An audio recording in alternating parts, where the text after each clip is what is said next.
Nous vous saluons tous, membres de cette grande famille Gloire Révélée. Vous écoutez la voix de votre serviteur, le pasteur Pierre Effalou.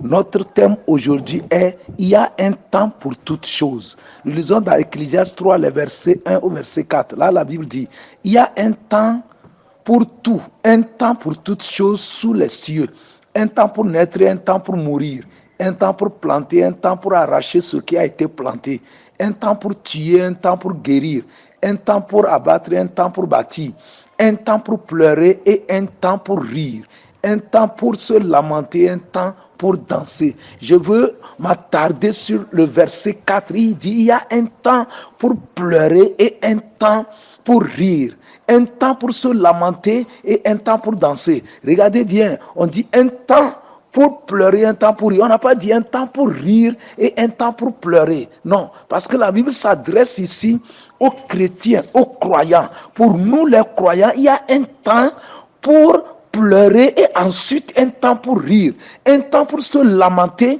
et un temps pour danser. Ça veut dire que les pleurs doivent venir avant de rire. Et vous savez, ce monde, c'est Dieu qui l'a conçu ainsi.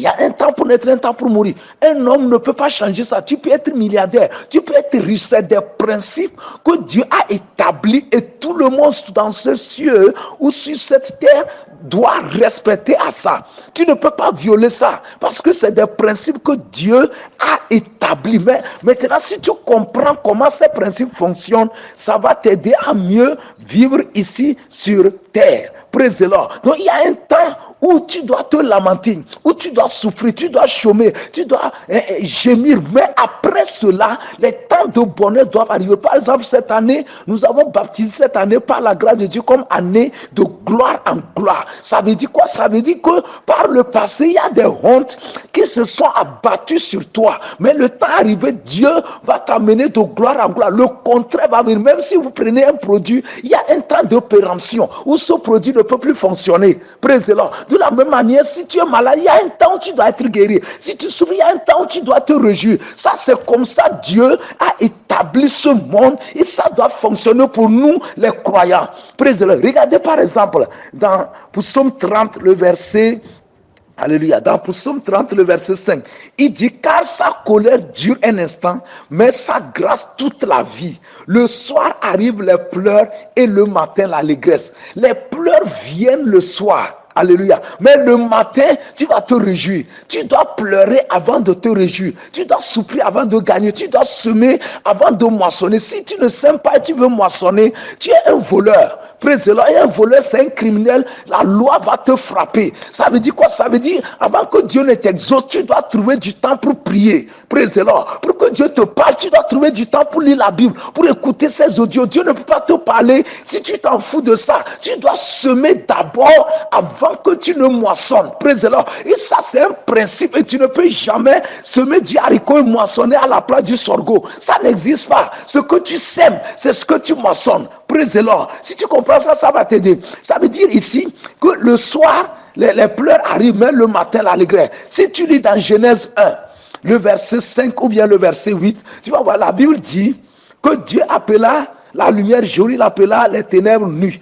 Ainsi, il y eut un soir et il y eut un matin. Ce fut le premier jour. Donc, il y eut un soir et ensuite un matin. Alors qu'on nous dit que le soir, les pleurs arrivent, mais le matin, la joie, l'allégresse arrive. Ça veut dire, dans le plan de Dieu, quand il est même aussi dans le verset, dans Genèse 1, le verset 8 par exemple, la Bible dit Dieu appela l'étendue ciel, ainsi il y eut un soir, il y eut un matin. Quand tu lis dans tout Genèse 1, le soir vient avant le matin. Ça veut dire que si les pleurs viennent le soir, la souffrance vient le soir, ça veut dire pour Dieu, pour toi qui m'écoutes, tu dois traverser les temps de souffrance et après tu vas te réjouir. Praise the Lord. Tu dois chômer, après tout gagner un bon emploi bien payé. Avant tu n'avais pas de maison, de voiture, mais après cela, Dieu va te bénir, tu vas quitter la location pour pour construire. Praise the Lord. C'est ça le plan de Dieu. Donc la souffrance vient et après le bonheur. C'est comme ça Dieu a établi. Mais si tu vois certains, aujourd'hui, il est très riche et demain il devient misérable. C'est pas un chrétien, soit c'est pas un vrai chrétien, parce que ça c'est la malédiction. Pour Dieu, il nous fait passer, par exemple, par le désert. Israël a traversé le désert où il y a les serpents, les scorpions, mais après avoir traversé le désert qui est comparable au soir, à la souffrance, ils sont rentrés dans la terre promise où il y a le lait, le miel qui coule des montagnes, où les villes sont construites, où les terres sont riches, ainsi de suite. C'est ça le plan. Je suis venu aujourd'hui t'annoncer une bonne nouvelle. Tu as pleuré, tu t'es lamenté, tu as gémi, mais il y a les temps de bonheur qui viennent, parce que ce temps de malheur est en train de finir dans ta vie. Et ça, c'est une prophétie que je t'annonce. C'est temps de pleurs. Tu dois accepter cette parole et dire merci à Dieu, le louer et lui dire merci, parce que il y a un temps pour tout chose. J'ai souffert par le passé, mais maintenant je suis heureux. Mais maintenant, oui, voyez, les moments où je souffrais dans la location, tout ça, on m'embêtait, mais je ne savais pas que Dieu m'a préparé un temps où je vais habiter dans ma maison. Mais quand le temps est arrivé, Dieu l'a accompli. Il va aussi le faire pour toi, mais je ne sais pas dans quel domaine, mais Dieu le sait. Que le Seigneur te bénisse. Prends cette parole comme ta parole, crois-la, prie avec et déclare avec foi que tes temps sont en train de s'achever, tes malheurs sont en train de s'achever et ta vie ne sera plus jamais la même. Que le Seigneur te bénisse. Je t'annonce une bonne nouvelle au nom de Jésus et par le Saint-Esprit que ta vie a changé au nom de Jésus. Amen. Amen.